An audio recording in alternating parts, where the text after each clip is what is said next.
से बात करे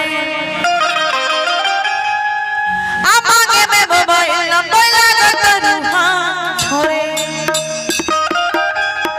लड़की को आजकल के बड़ा खतरनाक हो गई बा होई तो हमें है ऐसा नहीं जो के छुएता एक पता बा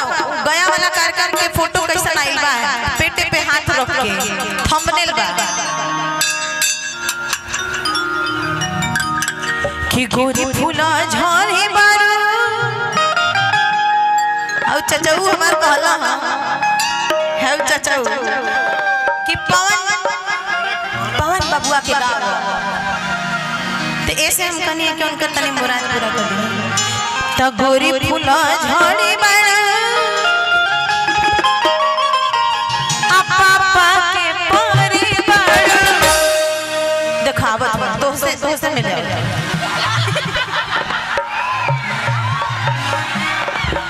कि लगलू पसारे तू तो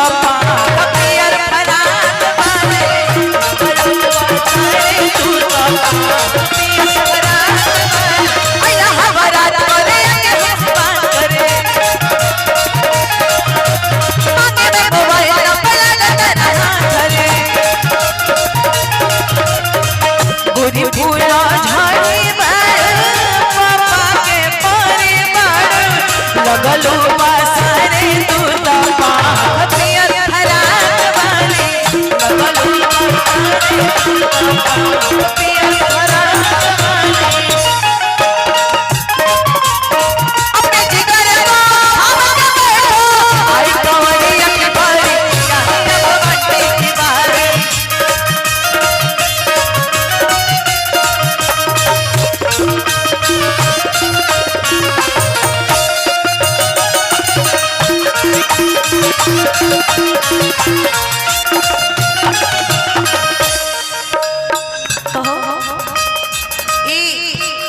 चाचा तो के देख लेना ना ले लो ना ले ले कदा लव यू बोलो प्रणाम चाचा जी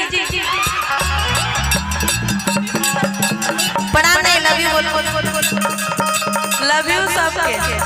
सबको नहीं चाचा को लव यू सबको लगी हम मार कर हाँ खूब पवन जी के अरे पवन जी की तो जीने के मार बा कोई पवन जी को रोक सकता है धरती पे कोई पेड़ पैदा है पावर यहाँ से शुरू होला यहाँ से खत्म आ झमकौला कहला से बहुत अंतर बा लेकिन पवन जी भैया को माइक फेंके वाली का नाम मत लो मार दे बबे ओके अगर दू कौड़ी के सहूर नहीं के पता नहीं का हम करे माइक पकड़े जे सिखावता वो एक गाना पे माइक फेंकतिया बेसहूर बिया गोरी फूला झाड़ी बाड़ पापा के परिवार गोरी फूला झाड़ी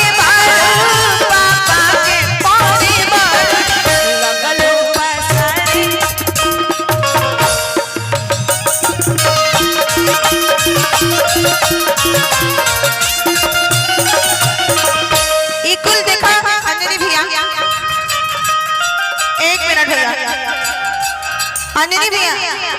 इकुल बदमाश लड़की है सो लड़का से सोटली तो समझ में आवे लगी चलो ठीक बा धनंजय जी से सोटा तरी सो ई सब हमहू के ना छोड़े से धौ हमार है सब जो दुपट्टा साड़ी ओड़ी खींच ले रही है सब ई बड़ा बच के रहना पड़ेगा हां प्रिंस बाबू बड़ा बच के इन लोगों से रहना पड़ेगा ना बदमाश नहीं की सो है ला तब हां सब नीला पड़ गया